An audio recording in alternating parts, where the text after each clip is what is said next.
안녕하세요. 다들 긴 장마 기간 잘들 지내고 계시는지 궁금합니다. 이렇게 비가 많이 올 때 우리가 오고 가는 길들 주의하고, 또 비로 인해서 피해를 입는 분들에 대해서 배려하고, 또 위에서 사랑하고 긍휼히 여기는 그런 마음을 가지고 우리가 살아야 될 줄로 압니다. 오늘은 우리가 지난 시간에 이어서 신명기에 대한 말씀을 가지고 성경을 살펴보도록 하겠습니다. 신명기는 모세가 행한 3번의 설교로 구성되어 있는 성경책이죠. 첫 번째 설교는 그 광야 생활 40년 동안 있었던 중요한 역사적 사건을 회상하면서 어떤 영적 교훈을 찾는 그런 설교였다면, 두 번째 설교는 시내산에서 받은 율법 말씀을 가지고 다시 한번 성찰해보는 그런 설교입니다. 그런데 이 두 번째 설교는 그 1부, 2부, 3부로 구분해 볼 수 있어요. 그 율법의 성격에 따라서 의식법과 시민법 그리고 사회법으로 이렇게 구분해서 또 살펴볼 수가 있습니다. 그래서 오늘은 모세의 두 번째 설교 중에 의식법과 관련된 그런 내용을 살펴보려고 합니다. 그래서 앞으로 오늘 것까지 포함해서 한 3번은 이 율법에 대한 얘기를 하니까 좀 간단하게 말씀을 생각해 보도록 하겠습니다. 자, 그럼 우리 찬양 우리 같이 부르고 계속해서 이어가도록 하겠습니다. 다 같이 찬양하시겠습니다. 우리의 삶을 고백합니다. 하나님은 우리의 피난처가 되시며 환난 중에 우리의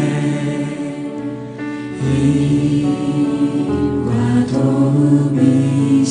하나님은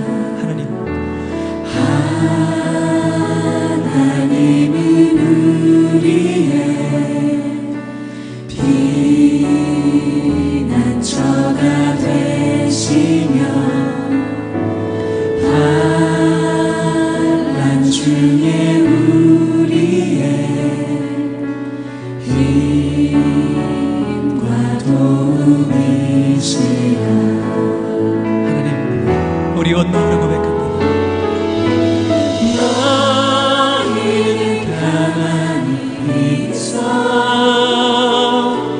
주가 하나님 되말지어다.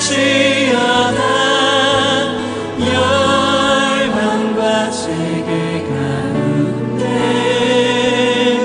주가 높임을 받으리라.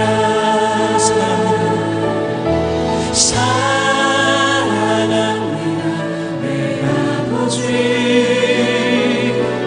찬양합니다 내 온 맘 다하여. 선포합니다 예수 그리스도 주님 오심을 기다리며.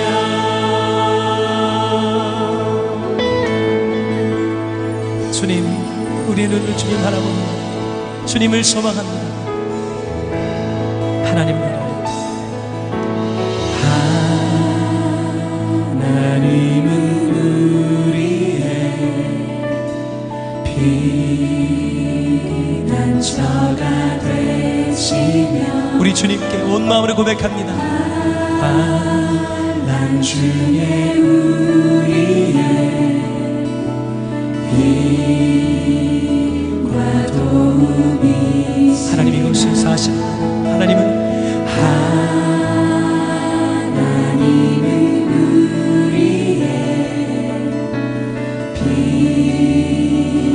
피난처가 되시며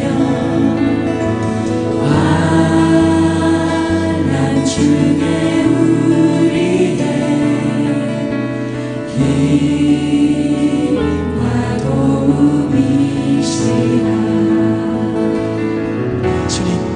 주님 바라보며 찬양합니다. 너희는 가만히 있어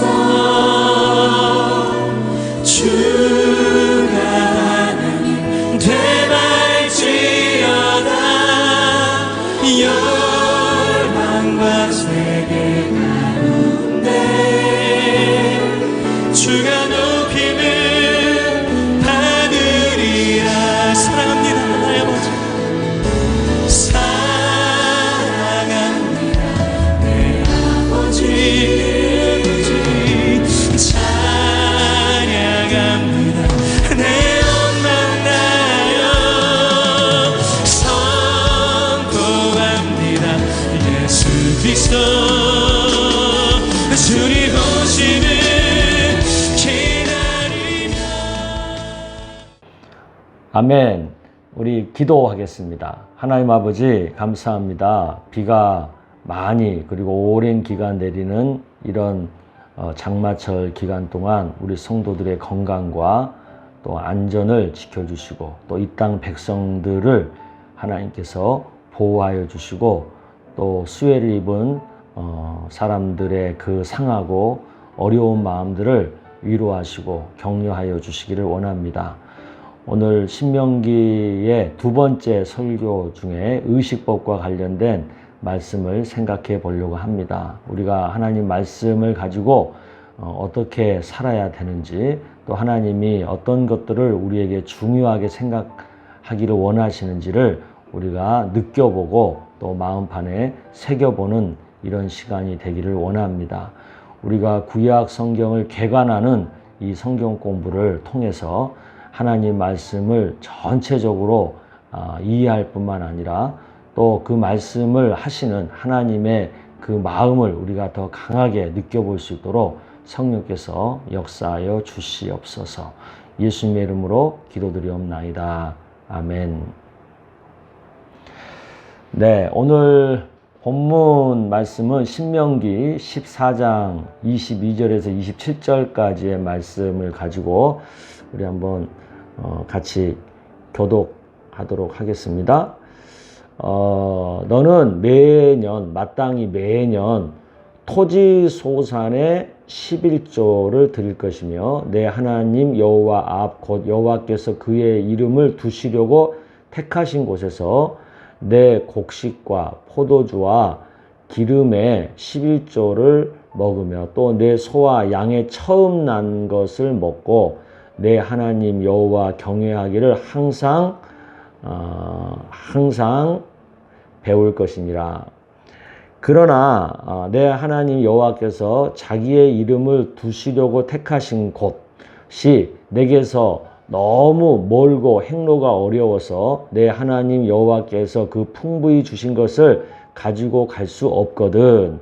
그것을 돈으로 바꾸어 그 돈을 싸가지고 내 하나님 여호와께서 택하신 곳으로 가서 내 마음에 원하는 모든 것을 그 돈으로 사되 소나 양이나 포도주나 독주 등 내 마음에 원하는 모든 것을 구하고 거기 내 하나님 여호와 앞에서 너와 내 권속이 함께 먹고 즐거워할 것이며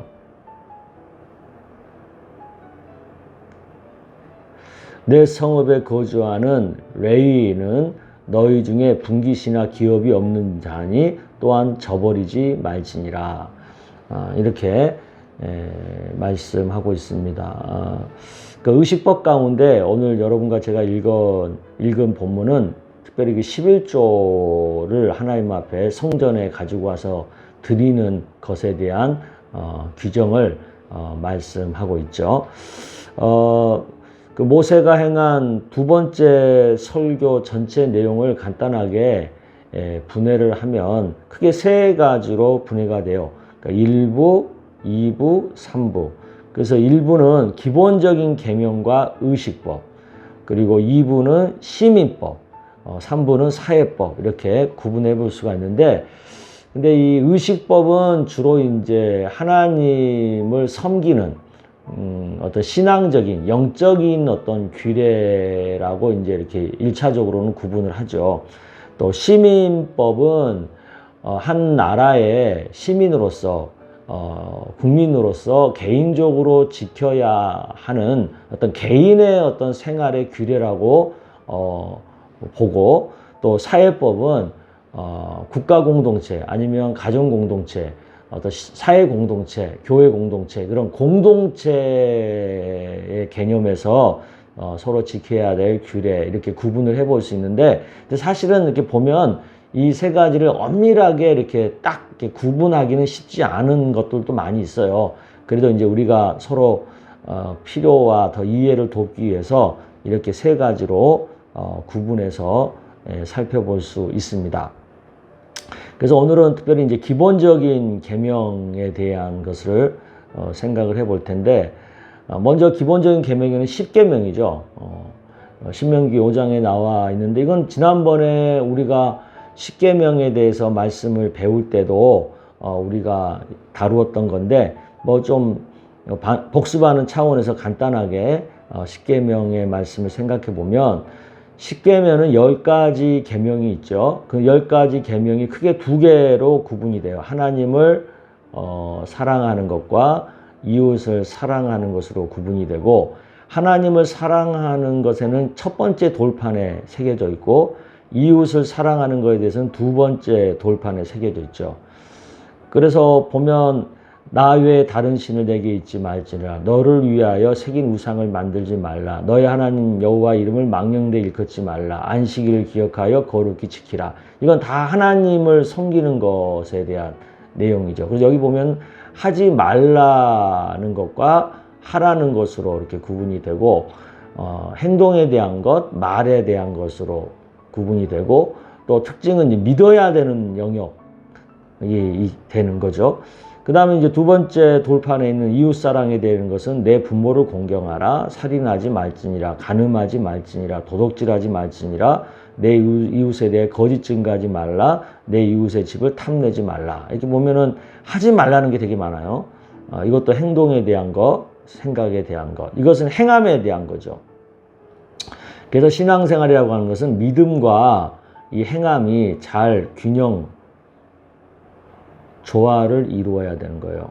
그냥 믿는 것만 지나치게 강조하고 행함이 부족해도 안 되고, 또 너무 행한 것만 얘기하다가 또 믿음이 약화돼서도 안 되고, 이 두 개가 적절하게 균형과 조화를 이루어야 건강한 신앙생활이 되는 거죠. 그 십계명은 이런 어떤 균형과 조화가 있는 건강한 신앙생활을 할 수 있도록 하나님께서 우리에게 주신 가장 기본이 되는 계명으로 이해를 하면 됩니다. 그러면서 이제 모세는 또 강조하죠. 이런 율법에 대한 교육을 잘 해라. 그 아들과 손자, 그러니까 후손들에게 율법을 잘 지켜서 하나님 여호와를 경외하고 하나님께서 명한 그 모든 규례와 명령을 잘 지킬 수 있도록 교육을 해라. 신앙교육이죠, 신앙교육. 신앙교육을 특별히 당부하고 있습니다. 이것은 오늘날 우리들에게도 그대로 이어지는 계명이라고 봐야죠. 그러니까 우리 믿는 부모님들은 자녀들의 신앙교육에 대해서 각별하게 신경을 써야 됩니다. 내 개인의 신앙생활 유지하는 것도 사실 쉽지 않지만, 그래도 부모로서 자녀들의 신앙교육에 실패하지 않도록 그 무엇보다도 자녀들의 신앙교육을 우선하는 그런 믿음의 부모들이 되어야 될 줄로 압니다. 저희 교회는 이번에 그 기독 학부모 교육이라는 것을 그 코로나 상황에서도 어렵게 해서 이제 수료까지 했는데, 그런 것을 하는 이유도 이런 부모들의 자녀 신앙 교육을 강조하기 위함이거든요. 근데 이렇게 보면은 그 자녀들의 신앙 교육이 잘 이렇게 뜻대로 안 돼서 많이 마음이 어려운 부모님들도 참 많이 계셔요. 근데 그걸 어렸을 때 이걸 철저히 하지 않으면 벌써 청소년만 넘어가도 부모 말들을 잘 안 듣잖아요, 애들이. 어려워요. 그러니까 어렸을 때 영아 유치부, 어린이부일 때 굉장히 철저하게 신앙교육을 잘 하셔야 되고, 또 이제 청소년기에 약간 아이들이 이제 반항하고, 또 청년기에 들어가면 뭐 이제 자기들 다 컸다고 이제 자기들 목소리 내기 시작하고 이제 이럴 때도 이 신앙 교육에 있어서만큼은 부모님들이 뒤로 물러서면 안 됩니다. 자녀들을 잘 구슬리고 설득하고 좀 참아주고 기다려주면서 이 자녀들의 신앙 교육을 끝까지 잘 책임져 줘야 될 줄로 믿습니다. 그리고 이제 가나안 땅에 들어가게 되면 주의해야 될 것에 대한 경고가 있죠. 그 많은 것이 있어요. 가나안 땅에 살면서 하지 말아야 될 것은 가나안 땅 거민과 혼인하지 말으라는 거예요. 오늘날 우리들도 보면 불신 결혼을 하게 되잖아요. 그러니까 안 믿는 그 배우자를 만나서 결혼을 하게 되면 이 신앙을 저버리는 경우가 굉장히 많습니다. 그래서 이 가나안 땅에 들어가서 살 때도 그 가나안 땅 이방 사람들과 혼인을 하게 되면 신앙을 저버리게 되고 하나님 잊어버리고 떠날 확률이 높기 때문에 하나님께서 이방 사람들과 불신 결혼은 절대 하지 마라, 그렇게 금하고 있고요. 그러면서 또 이제 분명히 해야 될 것은 뭐냐면 가나안 땅에 단을 헐고 주상을 깨뜨리고 목상을 찍고 조각된 우상을 불사르라는 거죠. 뭐냐면 벌써 이제 가나안 땅은 이방 사람들이 살고 있는 거잖아요. 그러니까 그들이 섬겼던, 그들이 숭배했던 우상들이 많은 거죠. 그런 것들을 허용하지 말고 철저하게 그런 것들을 제거하는 일을 행하여라. 그러니까 망설이지 말고 주저하지 말고 간과하고 가볍게 여기지 말고 철저하게 그것들을 없애는 일을 해라, 그렇게 경고를 하고 있는 거예요. 그러면서 이제 결론적으로 명령을, 하나님의 이런 명령을 잘 지켜 행하면 축복을 받게 되고, 이제 그리심산에다가 세워놓고 이제 축복에 대한 강조를 하고, 또 이런 것들을 지키지 않고 다른 신을 섬기게 되면 저주를 받는다. 그러니까 에발산이라 세워놓고 이렇게 구별을 하고 있어요. 제가 언제 한번 설교에서도 얘기했지만 그리심산과 에발산은 이게 눈으로 봐도요, 축복의 이미지가 뭐고 저주의 이미지가 뭔지가 드러날 정도로 그 산 자체의 생김새가 확연하게 구분이 됩니다. 그래서 축복의 산인 그리심산은 나무가 풍성하고 뭔가 산이 아름다워요. 근데 에발산, 저주를 상징하는 에발산은 산이 헐벗고 이렇게 황량하거든요. 그런 걸 보면서 이스라엘 백성들에게 축복이 어떤 건지 저주가 어떤 건지를 이미지 교육하고 있는 거죠. 그래서 우리가 하나님 말씀대로 잘 살면 축복을 받는 거고, 하나님 말씀을 떠나 살면 저주를 받을 수밖에 없다라는 것을 강조하는 겁니다. 그래서 좀 더 이제 의식법의 내용에 대해서 살펴보게 되면 특별히 이제 그 성소의 규례와 음식의 규례를 얘기해요. 성소의 규례는 뭐예요? 그 하나님을 예배해야 되는, 제사해야 되는 성소가 이런 어떤 그 우상을 숭배하는 주상이나 아세라상이나 어떤 조각한 신상 같은 것들이 그곳에 들어오면 안 되잖아요. 그래서 철저하게 하나님만 제사할 수 있는 것을 위해서 그런 것들을 멸하라, 이렇게 강조하고 있는 거예요. 그러니까 다른 어떤 종교와 다른 종교 의식이 혼합되는 것을 굉장히 하나님께서 금하고 있고 그것을 우려하고 있다라고 봐야 됩니다. 그러면서 이제 음식 규례 중에서 피를 먹지 말라. 그것은 생명이라는 거죠. 그러니까 그 생명을 고기와 함께 그 피와 고기를 같이 먹지 마라, 이렇게 얘기하는데, 이 피를 먹지 말라고 하는 것은 뭐냐면 그 이 피는 그 제사에서 하나님께 제사 드릴 때 꼭 피를 뿌리거나 이러잖아요. 그러니까 하나님께 드리는 것과 사람이 먹는 것을 구별하는 거죠. 구별하는 거죠. 그래서 피를 먹지 마라, 그렇게 강조하고 있고, 또 이방 종교들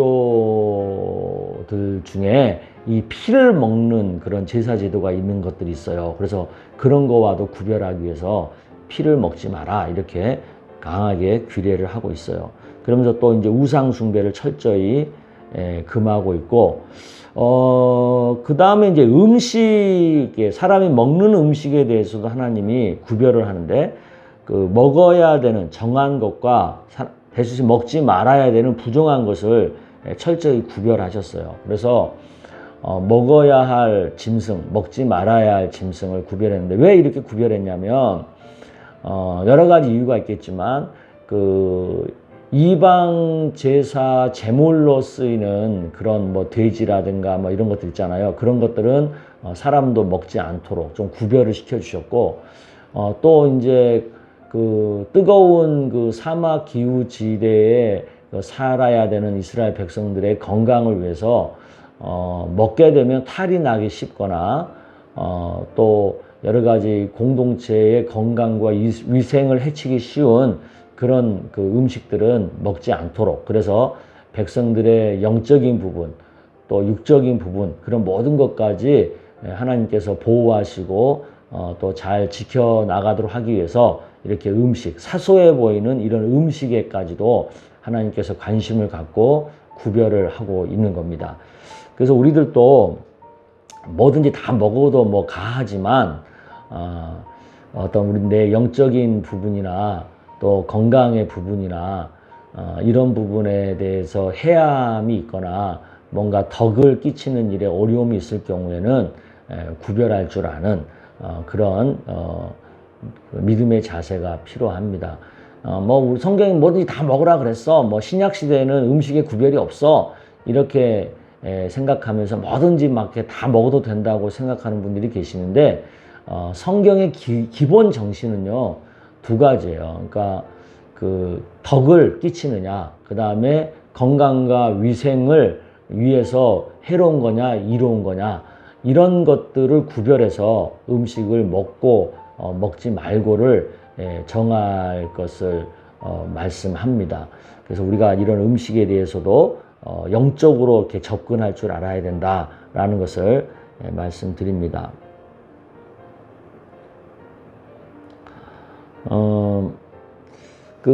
저는 그 전에는 제가 그 보신탕을 즐겨 먹었어요. 그런데 요새는 제가 안 먹거든요.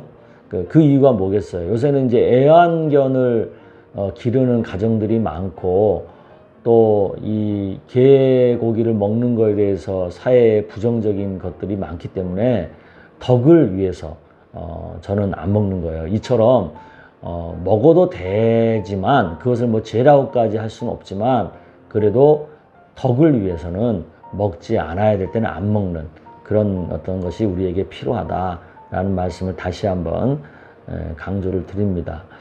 그러니까 혹시 저한테 이렇게 보신탕 막 먹자고 하시는 분들이 가끔 있는데, 요새 제가 보신탕 안 먹는다는 거 이 자리를 빌어서 제가 공포를 합니다. 네. 자, 이어서 이제 11조에 대한 규례예요.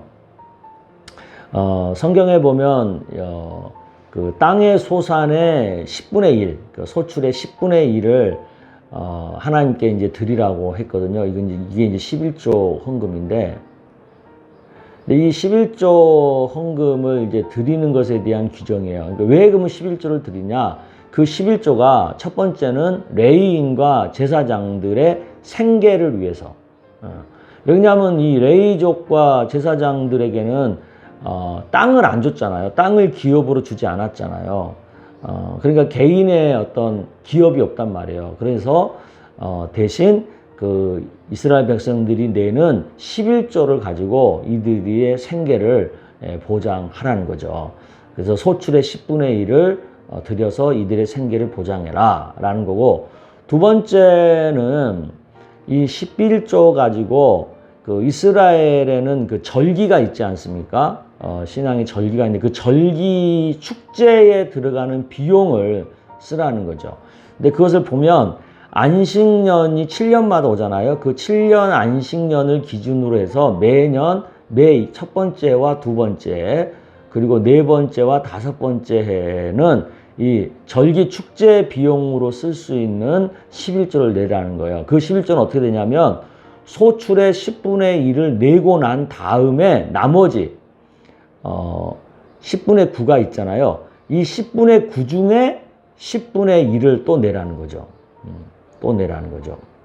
그래서 이 비용을 갖고 이 축제 비용을 사용하라는 거예요. 그 다음에 이제 또 한 가지 11조 가지고 사용하는 비용의 목적이 있는데 그게 구제 비용입니다. 구제 비용. 이것도 안식년을 기준으로 세 번째 해와 여섯 번째 해에 사용하는 이웃 구제 비용이에요. 그래서 그 7년 기준에서 셋째 해와 여섯 번째 해에는 그 소출의 10분의 1을 드리고 난 그 10분의 9 중에서 드려지는 10분의 1 이것을 가지고 이웃을 구제하는 비용으로 사용하라는 거죠.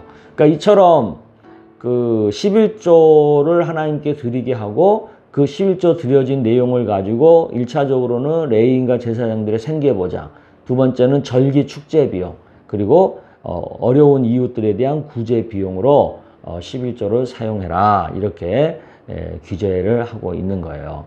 그래서 어떤 분들은 뭐 11조를 꼭 드려야 되냐 말아야 되냐 뭐 이런 것에 대해서 논란이 많은데 이 11조를 드려야 오늘날도 교회 교육자들의 생활비를 지원할 수 있고 또 기본적인 교회의 어떤 필요한 비용들을 해결할 수 있고 또 그 중에 또 일부는 또 어려운 교인들에게 또 도움을 드리는 또 어려운 이웃들에게 구제를 하는 그런 비용으로 쓰일 수가 있는 겁니다. 그러니까 예수를 믿는 자라면 조금 부담스럽지만 그래도 11조를 꼭 헌금을 내야 되는 거예요.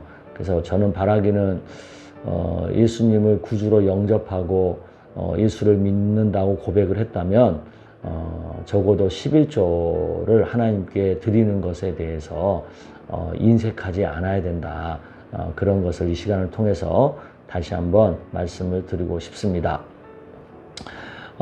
그러면서 이제 그 또 이어서 안식년, 이제 7년마다 지키게 되는 이 안식년 기간에는 그 채무의 면제에 대한 얘기를 하는 거예요. 그러니까 뭐냐면 안식년 그 해에는 적어도 그 빚독촉을 하지 말으라는 거예요. 빚독촉을 하지 말으라는 거예요. 왜 그러냐면 그 7년 되는 안식년 그 해에는 땅이나 이런 것들을 좀 이렇게 이제 휴경을 해야 되잖아요. 그러니까 그 농산물의 소출이나 이런 것들이 굉장히 작아질 수밖에 없거든요. 그래서 그 당에, 안식년 당에는 빚 독촉을 하지 마라, 참아줘라, 이제 이런 것들에 대한 규정이 있는 거예요. 그러니까 굉장히 세세한 것까지도 그 어려운 사람들을 생각해서 성경은 이렇게 규제를 하고 있습니다. 그래서 또 이제 히브리 종의 자유, 이제 노예에 대한 얘기를 하는 거죠. 그들의 인권과 그들의 처우에 대한 것도 규정을 하고 있어요. 그래서 그들을 너무나 혹사하거나 또 그들을 너무나 차별하거나 그러지 않도록 처우의 문제까지 인권의 문제까지도 성경은 이렇게 배려하고 있다라는 것을 말씀을 드립니다. 요즘 이제 우리 한국 사회가 차별금지법에 대해서 그 얘기를 이렇게 많이 하고 있거든요. 근데 이 차별금지법에 대해서 기독교가 좀 이제 반대하는 기류가 있어요. 그 이유는 차별금지법 내용 전체를 다 반대한다는 게 아니라 그 차별금지법 안에 몇몇 그 우려스러운 독소 조항들이 있거든요. 특별히 그 성 개념에 대한 그런 부분들은 성경과 너무 다른 어떤 그 접근이기 때문에 기독교가 우려를 표방하고 있고 또 차별금지법이 너무 그 세세하게 차별에 대한 부분을 적용하다 보니까 오히려 역차별을 더 심화시킬 수 있는 그런 그 우려스러운 부분들이 있어서 차별 금지를 하려고 하다가 오히려 더 역차별들이 일어나는 상황들이 많아서 이 사회를 더 갈등 유발을 심화시킬 것 같은 그런 우려가 있고, 그것이 또 뻔히 예측이 되기 때문에 교회들이 나서서 용기 있게 그렇게 반대의 목소리를 내는 거거든요. 그러니까 다른 종교에 비해서 기독교가 그렇게 크게 반대의 목소리를 내는 데는 두 가지 이유인 거야. 하나는 성경과 유배된 내용이 있기 때문에, 그리고 또 하나는 이 땅의 백성들이 역차별 당할 위험이 크기 때문에 그들을 보호하는 차원에서 목소리를 크게 내주는 거거든요.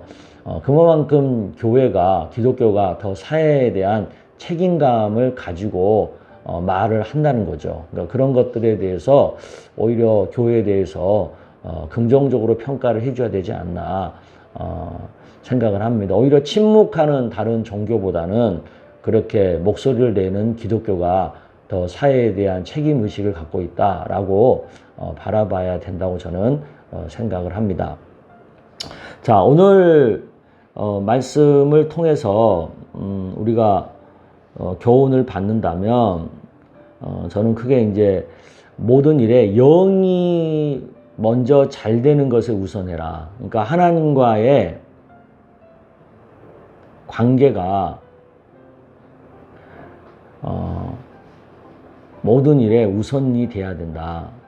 그러니까 하나님과의 관계가 형통해지면 다른 모든 것도 형통해지거든요. 그래서 이 의식법의 정신을 보면 먼저 하나님과의 관계를 형통하게 하는 것에 포커스가 맞춰져 있어요.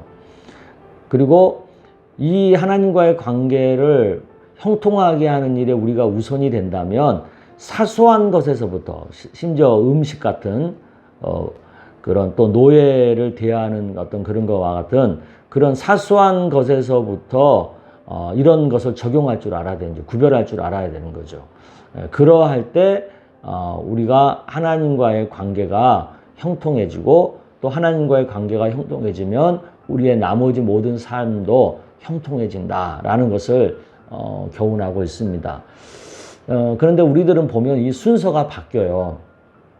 그래서 하나님과의 관계를 우선하기보다는 자꾸 사람과의 관계를 더, 어떤 세상과의 관계를, 어떤 일과의 관계를 더 우선하고 하나님과의 관계를 뒤로 자꾸 미루는 일을 하거든요. 이것은 순서가 바뀐 거죠. 첫 단추를 잘못 끼면 결국은 다시 끼워야 되잖아요. 그런 것처럼 이 순서를 잘 우리가 할 때에 모든 것들이 형통하게 된다. 이것을 기억하고 하나님과의 관계를 우선적으로 형통하게 하는 일에 우리가 먼저 신경을 써야 된다라는 것을 이 시간을 통해서 말씀을 드리고 싶습니다. 아멘. 자, 기도하겠습니다. 하나님 아버지 감사합니다. 오늘 말씀을 통해서 하나님과의 관계가 먼저 형통해지면 나머지 모든 것도 형통해진다는 것을 깨닫게 됩니다. 또 하나님과의 관계가 우선적으로 형통해지려면 작은 사소한 것에서부터 그런 것들을 적용할 줄 알아야 된다는 것을 깨닫게 됩니다. 먹는 일, 또 이웃과 관계하는 일, 또 우리 또 11조 생활하는 일, 어떤 물질적인 돈 사용하는 문제에서부터까지 하나하나 먼저 하나님과의 관계를 우선하는 우리들의 신앙생활이 될 수 있도록 역사하여 주시옵소서. 그래서 우리의 삶의 모든 영역이 질서를 찾아가고 그래서 형통케 되는 은혜가 넘치게 하여 주시옵소서. 예수님의 이름으로 기도드리옵나이다. 아멘. 네, 감사합니다. 이제 오늘 말씀들 좀 잘 기억하시고 다음 시간에는 또 우리가 이제 시민법에 대해서 생각해 볼 테니까 신명기 16장에서부터 20장까지 말씀 미리 읽어 오시면 좋을 것 같습니다. 그럼 한 주간도 평안하시고 또 휴가철 또 장마철에 건강한 삶을 잘 영위들 하시기를 주의 이름으로 축복합니다. 감사합니다.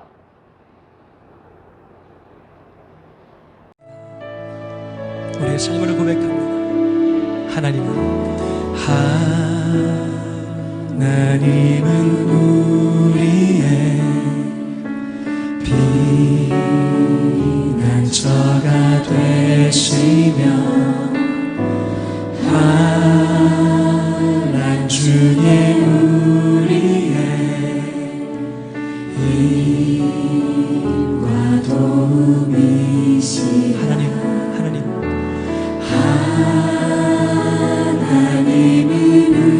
우리의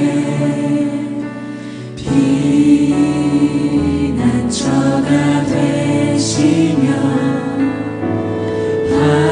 환난 중에 우리의 힘과 도움이시라. 하나님, 우리 온 마음으로 고백합니다.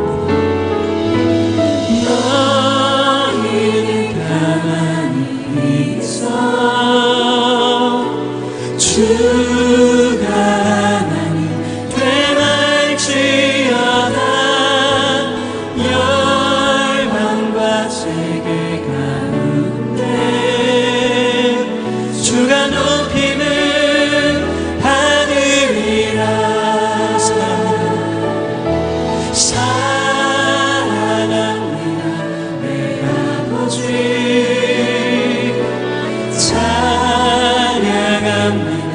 내 온 맘 다하여 선포합니다. 예수 그리스도 주님 오심을 기다리며.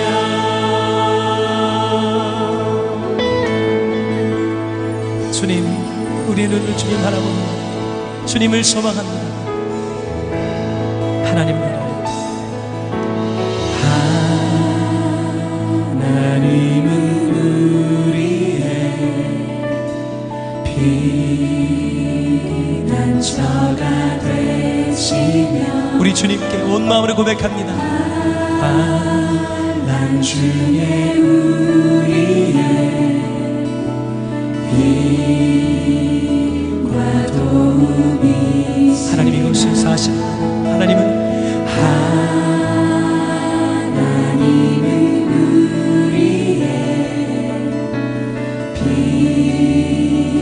피난처가 되시며 환난 중에 우리의 힘과 도움이시라. 주님 바라보며 찬양합니다. 너희는 가만히 있어. 주가 하나님 되말지어다. 열방과 세계 가운데 주가 높임을 받으리라. 사랑합니다 나의 아버지. 사랑합니다 내 아버지. 찬양합니다 내 온 맘 다하여 선포합니다. 예수 그리스도